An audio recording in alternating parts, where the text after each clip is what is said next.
Ooh, Mark, where you at? I'm in Joburg. So some of you may be in aeroplanes often.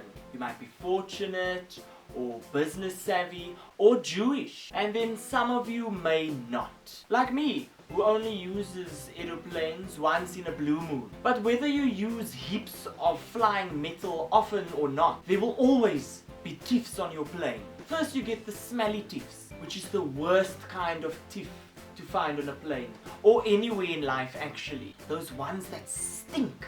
Sitting for 13 hours next to some vark who smells like they rolled in concentrated urine, sweat and pus is not acceptable and not okay. I will cuck you out.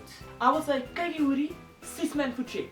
Here is some deo for you. It goes under the arms if you didn't know. So please take it and go to the bathroom and apply ample amounts to your skin before you come back and sit next to me. And don't take off your shoes if your feet clunk like raw meat, man. Have some courtesy. Think of the children. And if you are not as rude as I am, you can always just spray some deodorant here on your top lip and then just go take a tip. Just sleep it out. Usually that works. Then you get the interior designing tiefs. Those are those tiefs who think it's okay to move my cuck from those overhead compartments somewhere else. Voetjek.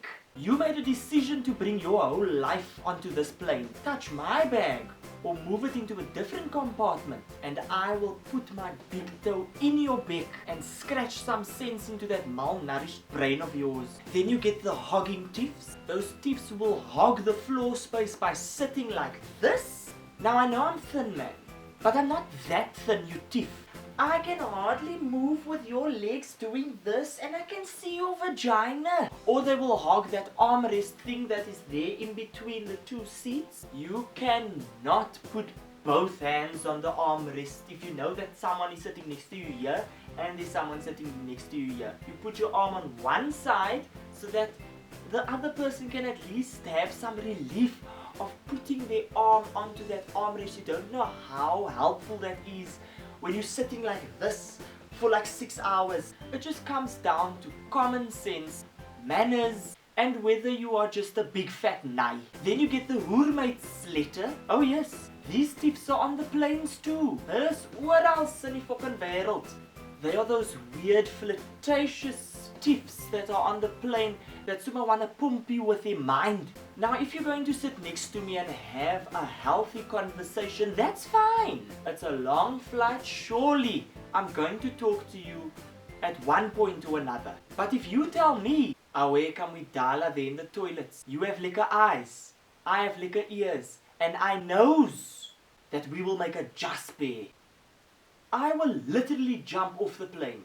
Then you get the street fighter tiefs. Those tiefs that think it's funny to kick the back of your seat every so 20 minutes. Now if you have epilepsy, I will understand. But if you are an able-bodied man, woman or child and you kick my chair, I will kick you in the back twice with my shoes on. And I'll soon throw a young elbow in there also. And I have like a asphalt ellenboog, so it will scrape the skin off your gefriet. Don't be that person, Kanala man, I beg you. And then lastly you get the chatterbox tiefs. Now this one is tricky, because even me, I fall into this category. I love talking cuck, I talk cuck all the time. But say you are in a 20-hour flight, and you can see that it's time to go sleep, and other people are sleeping. I don't want to hear how your love life is in shambles because your hoermate slet boyfriend cheated on you with a grak from Genadendal and now she is pregnant, but Kanti the boyfriend wants to come back with you and you are considering it. No man, talk in your silent voice, like a whisper. A whisper, man. Make it like you're telling a secret, because I will come up to you and I will tell you to hold your back. And I will tell you that you are nai, because who the puss goes back to a boyfriend who cheated on you and has a child? He had a booster baby with another woman. You shouldn't even be considering it. It shouldn't be a thought in your mind. Take that thought, gooi it that side. Cut his balsak off if you have to, man. Yeah. Okay, rant over. If there are any other tiefs that you have experienced on the plane, Please let us know your stories in the comment section below. And don't forget to subscribe to hear more stories about the tiefs of our lives. Like sands through an hourglass, so are the tiefs of our lives. Thank you and Voetjek.